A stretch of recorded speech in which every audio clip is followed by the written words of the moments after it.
Hello students, આજે આપણે ધોરણ 12ના ચેપ્ટર નંબર 5ના લેક્ચર નંબર 6માં સ્વપ્રભાવિતા અને ભેગું બહુવૈકલ્પિક કારકો, તો એની આપણે ખાસ સમજ લેવાની છે. ગયા પીરિયડની અંદર આપણે સ્વપ્રભાવિતાનું એક ઉદાહરણ આપણે સમજ્યા છે. સસ્તન પ્રાણીની અંદર આપણે જોયું, દાખલા તરીકે ગાય જેવા પ્રાણી છે, હરણ છે, તો એના શરીરની સપાટી ઉપર જે રૂવાટીનો રંગ છે, લાલ રૂવાટી છે, સફેદ રૂવાટી છે, કાબરચિત્રી રૂવાટી છે, તો એ સ્વપ્રભાવિતાનું ઉદાહરણ છે. તો આજના પીરિયડમાં આપણે સ્વપ્રભાવિતા જે મનુષ્યના રુધિર જૂથ ઉપરથી સમજવાની છે. તો સૌથી પહેલાં તો આપણને ખબર છે, મેન્ડલે જે એક સંકરણનો પ્રયોગ કર્યો છે, તો મેન્ડલનો જે વટાણાનો ઊંચાઈ માટેનો એક સંકરણનો પ્રયોગ છે, એમાં F1 પેઢીના બધા સજીવ એક પિતૃને મળતા આવે છે.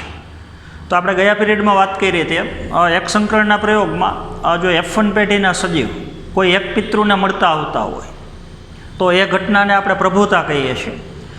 ત્યારબાદ આપણે અપૂર્ણ પ્રભુતામાં જોયું કે F1 પેઢીના સજીવ જે બેમાંથી એકેય પિતૃને મળતા આવતા નથી, તો આપણને ખબર છે લક્ષણ છે મધ્યમ પ્રકારનું છે.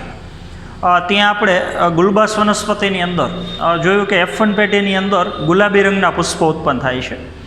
તો લાલ પુષ્પ ધારણ કરતો પિતૃ અને સફેદ પુષ્પ ધારણ કરતો પિતૃ, એનું જે એક એક જનીન કેપિટલ R અને સ્મોલ r, તો F1 પેઢીનો જે વિષમયુગ્મી સજીવ છે એ ગુલાબી રંગના પુષ્પ મધ્યમ પ્રકારનું લક્ષણ પ્રદર્શિત કરે છે.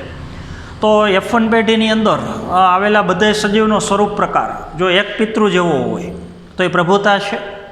F1 પેઢીની અંદર આવેલા સજીવનો સ્વરૂપ પ્રકાર મધ્યમ પ્રકારનો હોય, બેમાંથી એકેય પિતૃને મળતો આવતો ન હોય, તો એ ઘટના અપૂર્ણ પ્રભુતા છે. તો હવે સ્વપ્રભાવિતા, તો આપણને ખબર છે સ્વપ્રભાવિતાની અંદર F1 પેઢીની અંદર જે સજીવ ઉત્પન્ન થાય છે તો એના લક્ષણો બે પિતૃ જેવા છે. એટલે જો F1 પેઢીનો વિષમયુગ્મી સજીવ બે પિતૃના લક્ષણ એકસાથે પ્રદર્શિત કરતો હોય, બે પિતૃના લક્ષણ એક જ સંતતિમાં ઉત્પન્ન થતા હોય, તો એ ઘટનાને આપણે સ્વપ્રભાવિતા કહીએ છીએ. તો સ્વપ્રભાવિતા એવી ઘટના છે કે જેમાં F1 પેઢીની સંતતિ બંને પિતૃને મળતી આવે છે. કાબરચિત્રી રૂવાટી તમને ખબર છે, લાલ રંગની રૂવાટી ધારણ કરતો પિતૃ અને સફેદ રંગની રૂવાટી ધારણ કરતો પિતૃ. તો F1 પેઢીની સંતતિમાં રૂવાટીનો રંગ છે કાબરચિત્રો છે. તો એક જ ગાયના શરીરની સપાટી ઉપર લાલ રૂવાટી છે અને સફેદ છે, તો F1 પેઢીનો સજીવ બંને પિતૃના લક્ષણ પ્રદર્શિત કરે છે. તો એ ઘટનાને આપણે સ્વપ્રભાવિતા કહીએ છીએ. તો હવે સ્વપ્રભાવિતાનું સૌથી અગત્યનું ઉદાહરણ જે આપણે મનુષ્યનું રુધિર જૂથ છે.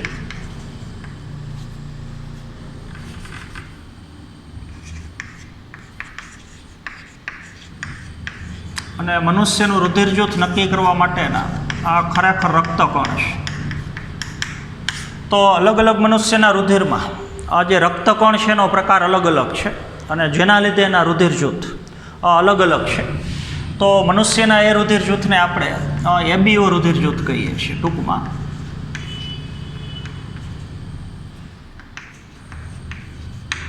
તો ABO રુધિર જૂથ એટલે ખરેખર 4 પ્રકારના રુધિર જૂથ. કાં વ્યક્તિનું રુધિર જૂથ A હોય, કાં B હોઈ શકે, કાં રુધિર જૂથ AB હોઈ શકે, અને કાં રુધિર જૂથ O હોઈ શકે. તો 4 પ્રકારના રુધિર જૂથ એને ભેગા મળી અને ટૂંકમાં આપણે ABO રુધિર જૂથ કહીએ છીએ.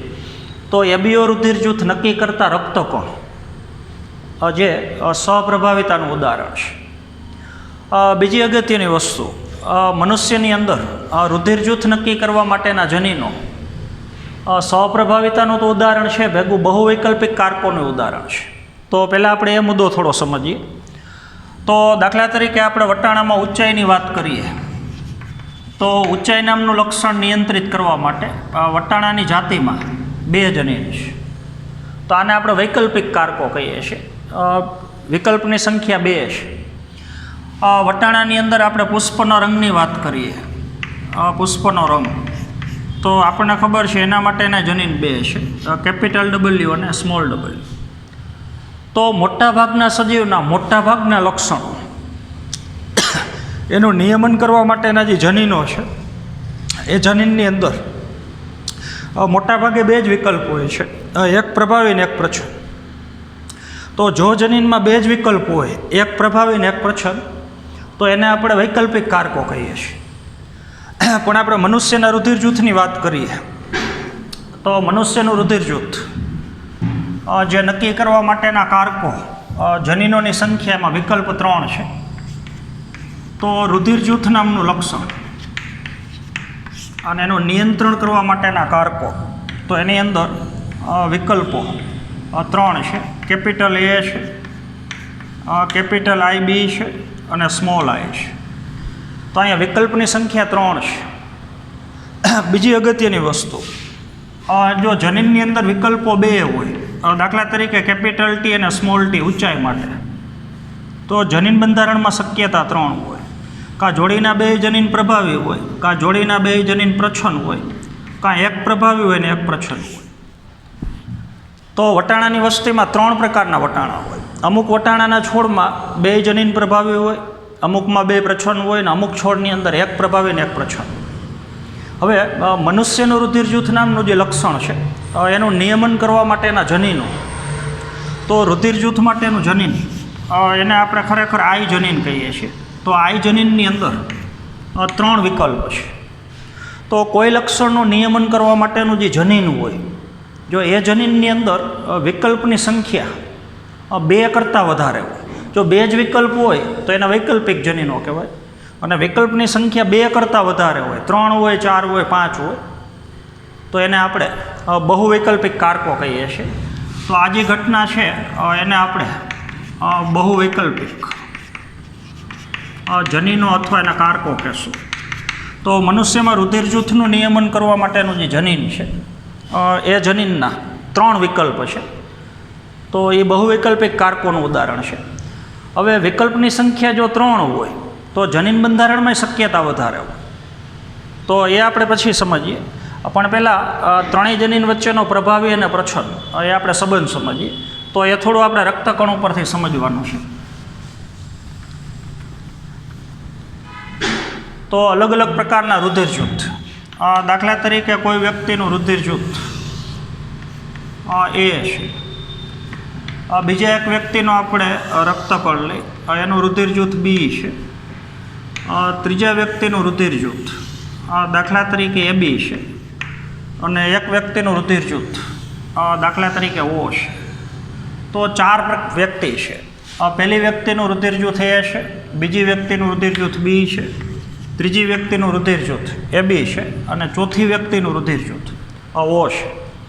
રુધિર જૂથ નક્કી થાય છે એના રક્તકણ ઉપરથી. તો સૌથી અગત્યની વસ્તુ એ છે, કેપિટલ I જનીન જે છે, રક્તકણનું જે કોષરસ પટલ છે, બરાબર સમજવાનું છે. રક્તકણની ફરતી બાજુનું જે કોષરસ પટલ છે, એ કોષરસ પટલમાંથી 12 લંબાયેલી શર્કરા, કોષરસ પટલ આપણને ખબર છે જે લિપિડ અને પ્રોટીનનું બનેલું સ્તર છે, અને એમાંથી શર્કરાઓ 12 લંબાયેલી છે. તો કોષરસ પટલમાંથી જે શર્કરા 12 લંબાયેલી છે એ એક પ્રકારનું પોલિસેકેરાઇડ છે, એક પ્રકારનો પોલિમર છે. તો એ શર્કરાનું નિર્માણનું નિયંત્રણ જે જનીન I કરે છે, તો જનીન I એ શર્કરાનું નિર્માણ કરી શકે, અને સ્મોલ I જનીન હોય તો એ શર્કરાનું નિર્માણ ન કરી શકે. તો હવે જનીન Iની અંદર શક્યતા 2 છે. કેપિટલ Iમાં પ્રભાવી જનીન કેપિટલ A હોઈ શકે અને કેપિટલ B હોઈ શકે. તો જનીનમાં શક્યતા 3 થઈ ગઈ. તો કેપિટલ IA અને કેપિટલ IB એ પોતપોતાની શર્કરા બનાવી શકે, અને સ્મોલ I જનીન જે શર્કરાનું નિર્માણ ન કરી શકે. તો જો કોઈ વ્યક્તિનું રુધિર જૂથ A હોય તો એના જનીન બંધારણમાં શક્યતા એની પાસે જોડીના 2 જનીન, કાં કેપિટલ A વાળા પ્રભાવી હોય અને કાં એક કેપિટલ A હોય ને એક સ્મોલ I. જો બેમાંથી એક પ્રકારનું જનીન બંધારણ હોય કોઈ વ્યક્તિ, તો એનું રુધિર જૂથ A હશે. અને જો A રુધિર જૂથ હોય તો કેપિટલ IA જનીન ઓછામાં ઓછું એક તો હાજર છે, તો એ કોષરસ પટલની સાથે જોડાયેલી શર્કરા એનું નિર્માણ કરી શકે. તો એ એક ચોક્કસ પ્રકારની શર્કરા બનાવે છે. કોઈ વ્યક્તિનું રુધિર જૂથ બી છે તો એનું જનીન બંધારણ જોડીના બે જનીન કેપિટલ આઈ બી વાળા હોય અથવા બીજી શક્યતા કેપિટલ બી હોય ને ભેગું સ્મોલ આઈ હોય, આવું હોઈ શકે. તો બે વ્યક્તિનું રુધિર જૂથ બી છે તો ઓછામાં ઓછું એક કેપિટલ આઈ બી જનીન હાજર છે તો એ પોતાની શર્કરા બનાવશે. આપણે થોડોક શર્કરાનો પ્રકાર અલગ બતાવીએ. તો બે જનીન શર્કરા બનાવી શકે. કેપિટલ આઈ એ જનીને શર્કરા બનાવી શકે ને કેપિટલ આઈ બી જનીને શર્કરા બનાવી શકે. પણ બે દ્વારા સર્જાતી શર્કરા એ થોડી થોડી એકબીજા કરતાં અલગ છે. તો આપણે સિમ્બોલ સ્વરૂપે બતાવ્યું છે. તરંગિત ભાગ બતાવી તો એવી પોલિસેકેરાઇડ કેપિટલ આઈ બી જનીન બનાવે છે અને ફ્લેટ બતાવીએ સીધું તો એ કેપિટલ આઈ એ જનીન બનાવે છે. તો હવે આ જનીન બંધારણ હોય કે આવું હોય, બેમાંથી ગમે એ જનીન બંધારણ હોય, વ્યક્તિનું રુધિર જૂથ એ હોય, આવું જનીન બંધારણ હોય તો રુધિર જૂથ બી હોય. તો અહીંયા તમે જોઈ શકો છો કે જો વ્યક્તિનું રુધિર જૂથ એક પ્રભાવી જનીન ને એક પ્રચ્છન્ન હોય છતાંય શર્કરા તો બને છે, તો સ્મોલ આઈ જનીન શર્કરા બનાવી શકતું નથી અને કેપિટલ આઈ એ જનીન શર્કરા બનાવી શકે. તો આ જનીન સ્મોલ આઈ જનીન ઉપર પ્રભાવી છે તો એને પોતાની શર્કરા બનાવી. અહીંયા એવું છે કેપિટલ આઈ બી જનીન છે એ પોતાની શર્કરા બનાવી શકે, સ્મોલ આઈ જનીન શર્કરા ન બનાવી શકે. તો જ્યારે એક પ્રભાવી ને એક પ્રચ્છન્ન બે જનીન ભેગા હાજર હોય કોઈ વ્યક્તિમાં છતાં એનું રુધિર જૂથ તો બી હોય, કારણ કે ચોક્કસ પ્રકારની શર્કરાનું નિર્માણ થઈ શકશે. તો અહીંયા તમે જોઈ શકો છો કે કેપિટલ આઈ એ જનીન અને કેપિટલ આઈ બી જનીન આ બે જનીન પ્રભાવી છે આ પ્રચ્છન્ન જનીન ઉપર, સ્મોલ આઈ ઉપર. તો સ્મોલ આઈ હાજર હોવા છતાં આ બે જનીન પોતાની અભિવ્યક્તિ દર્શાવે છે, બે પોતપોતાની શર્કરા બનાવે છે. ત્યાર પછીનો ત્રીજો પ્રકાર, જો વ્યક્તિનું રુધિર જૂથ એ બી હોય તો એનું જનીન બંધારણમાં એક જ શક્યતા છે, એક જનીન કેપિટલ આઈ એ વાળું હોય અને એક જનીન કેપિટલ આઈ બી વાળું હોય. તો આ જે ઉદાહરણ છે એ આપણો ટોપિક છે, એ સ્વપ્રભાવિતાનું ઉદાહરણ છે. કેપિટલ આઈ એ જનીન હાજર છે તો એ પોતાની શર્કરા બનાવશે. કેપિટલ બી હાજર છે એ પોતાની શર્કરા બનાવશે. તો બે જનીન એકબીજાની હાજરીમાં પ્રભાવી છે, તો બે જનીન સહપ્રભાવી છે. ગાયના શરીરની સપાટી ઉપર લાલ રૂવાટી અને સફેદ બે ભેગી જોવા મળે તો કેપિટલ આર અને સ્મોલ આર બે ભેગા પ્રભાવી છે, એના જેવી ઘટના છે. તો કેપિટલ આઈ એ કેપિટલ આઈ બીની હાજરીમાં પોતાની શર્કરા બનાવી શકે, એમ કેપિટલ આઈ બી કેપિટલ આઈ એની હાજરીમાં પોતાની શર્કરા બનાવી શકે. તો બે જનીન પોતપોતાની શર્કરા બનાવી શકે. તો રક્તકણના કોષરસ પટલ સાથે જો બે પ્રકારની શર્કરા અંદરથી બહાર આમ લંબાયેલી હોય તો સમજવાનું કે એ વ્યક્તિનું રુધિર જૂથ એ બે છે ને એનું જનીન બંધારણ કેપિટલ આઈ એ અને કેપિટલ આઈ બી છે. તો આ સ્વપ્રભાવિતાનું ઉદાહરણ છે. મનુષ્યના બધા રુધિર જૂથ સ્વપ્રભાવિતાના ઉદાહરણ નથી. આ પ્રભુતાનું ઉદાહરણ છે, આ પ્રભુતાનું ઉદાહરણ છે. એક પ્રભાવી એક પ્રચ્છન્ન, પ્રભાવી પ્રચ્છન્ન બે ભેગા પ્રભાવી એક સાથે પ્રભાવી એટલે થઈ ગયું સહપ્રભાવિતા. જો કોઈ વ્યક્તિનું રુધિર જૂથ ઓ હોય તો એના રક્તકણના કોષરસ પટલમાં શર્કરા જ ગેરહાજર હોય, કારણ કે એની પાસે આવેલા જોડીના બે જનીન સ્મોલ આઈ પ્રકારના છે. તો વ્યક્તિનું રુધિર જૂથ ઓ હોય તો જે વ્યક્તિનું રુધિર જૂથ ઓ છે એના રક્તકણના કોષરસ પટલ ઉપર શર્કરા ગેરહાજર છે, કારણ કે શર્કરા બનાવતું બેમાંથી એક પણ જનીન એ વ્યક્તિ પાસે હાજર નથી. કેપિટલ એ નથી ને કેપિટલ બી નથી, તો વ્યક્તિનું રુધિર જૂથ ઓ છે. તો હવે તમે જોઈ શકો છો કે આપણે રુધિર જૂથનું નિયમન કરવા માટેના જે જનીનો છે એ જનીનની અંદર 3 વિકલ્પ છે. તો 3 વિકલ્પમાં થઈ અને જનીન બંધારણમાં 6 શક્યતા છે. આપણને ખબર છે મનુષ્ય દ્વિકીય સજીવ છે, એટલે આપણા શરીરનો કોઈ પણ કોષ લ્યો તો એ 2n કોષ છે. તો દરેક કોષની અંદર 23 જોડ રંગસૂત્ર છે.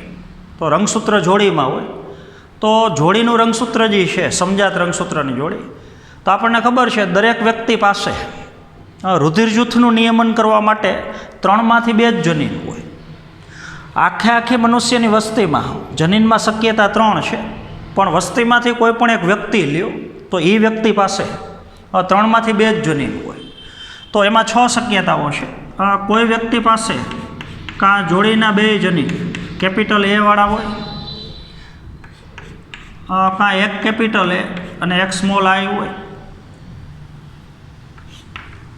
કાં કેપિટલ બી વાળા હોય, કાં એક કેપિટલ બી અને ભેગું સ્મોલ આઈ હોય, કાં વ્યક્તિ પાસે એક કેપિટલ એ હોય ને એક કેપિટલ બી હોય અને કાં 2 સ્મોલ આઈ હોય.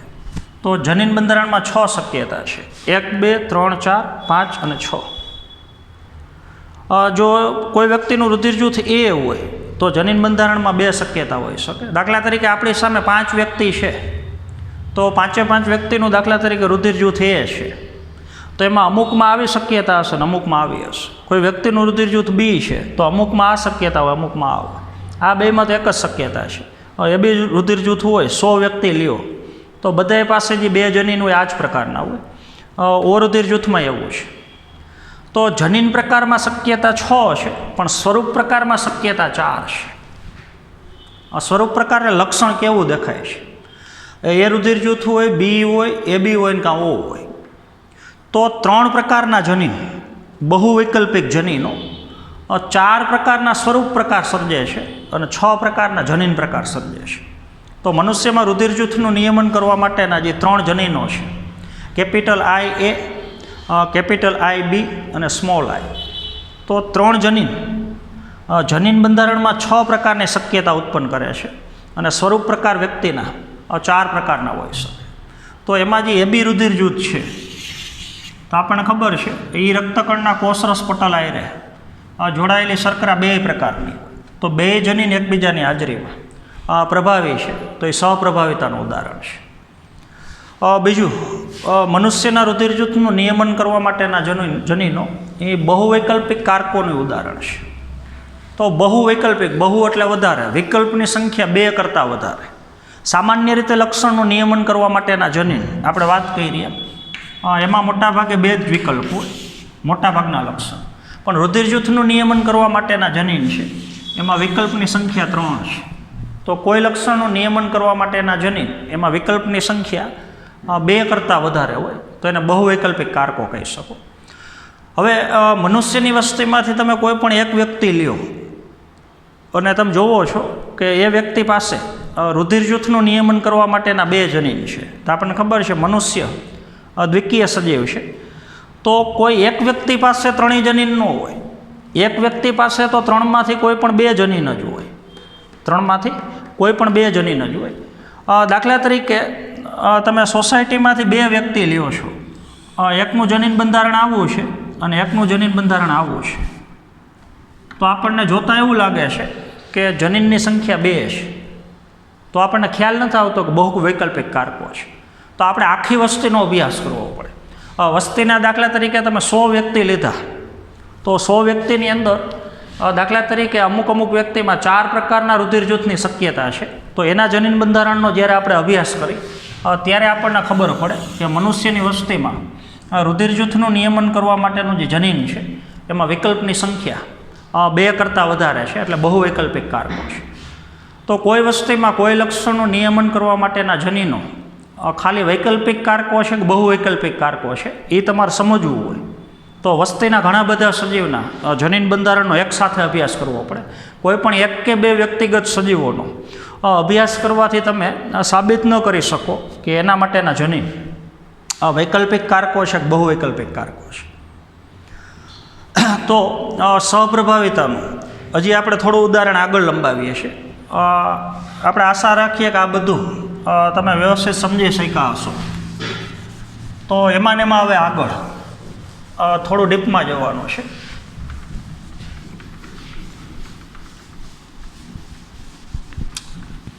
તો આપણે ઉદાહરણ થોડું ચેન્જ કરીએ છીએ.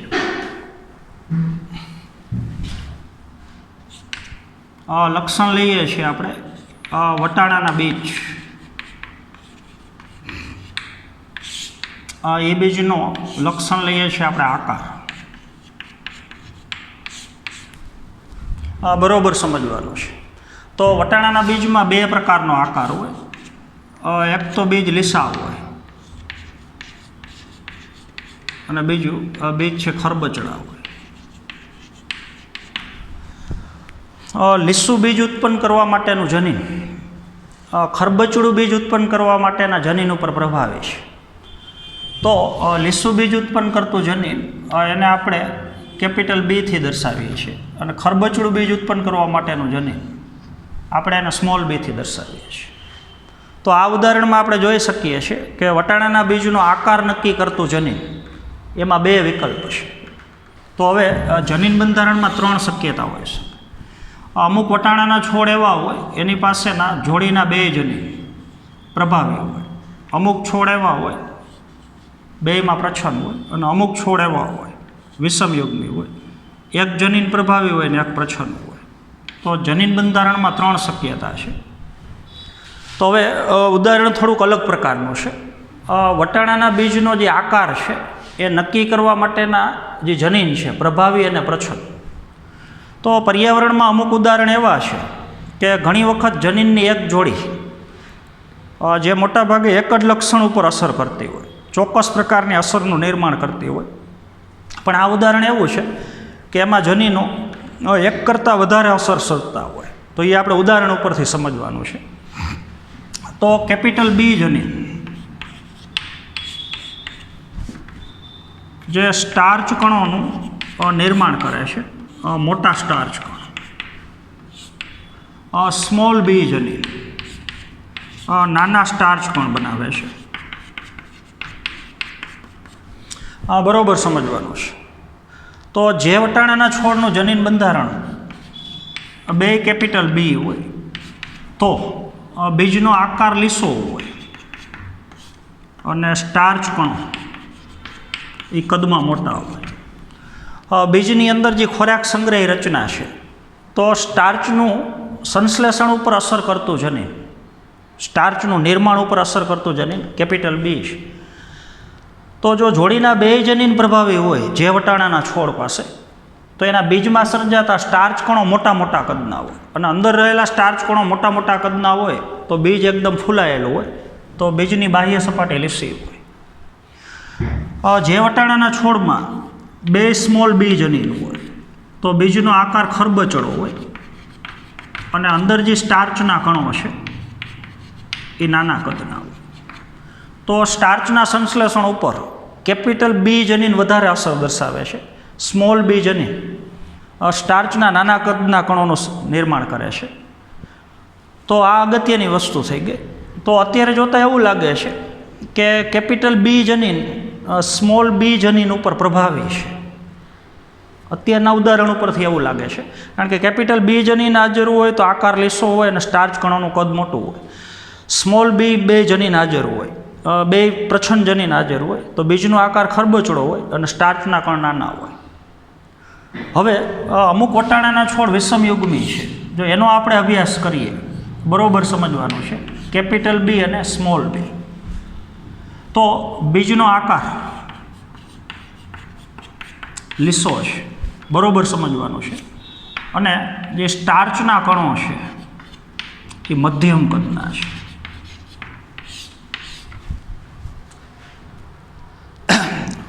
કેપિટલ બી અને સ્મોલ બી બે જનીન હાજર છે તો બીજનો આકાર લીસો છે તો આના જેવું છે.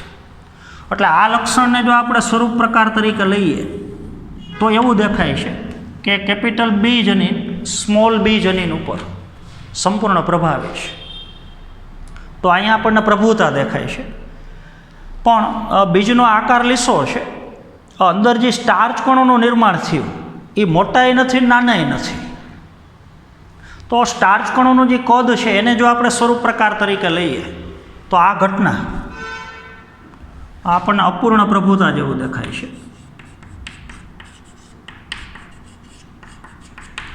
લાલ રંગે નહીં સફેદ નહીં ગુલાબી રંગના પુષ્પ એમ સ્ટાર્ચના કણો મોટાઈ નહીં નાનાઈ નહીં મધ્યમ કદના.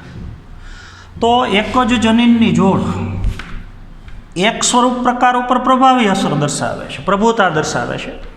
એ જ જનીનની જોડ જો બીજા લક્ષણને આપણે સ્વરૂપ પ્રકાર તરીકે લઈએ, દાખલા તરીકે સ્ટાર્ચ કણોનું કદ, તો સ્ટાર્ચ કણોનું કદ મધ્યમ છે, તો ત્યાં આપણને અપૂર્ણ પ્રભુતા દેખાય છે.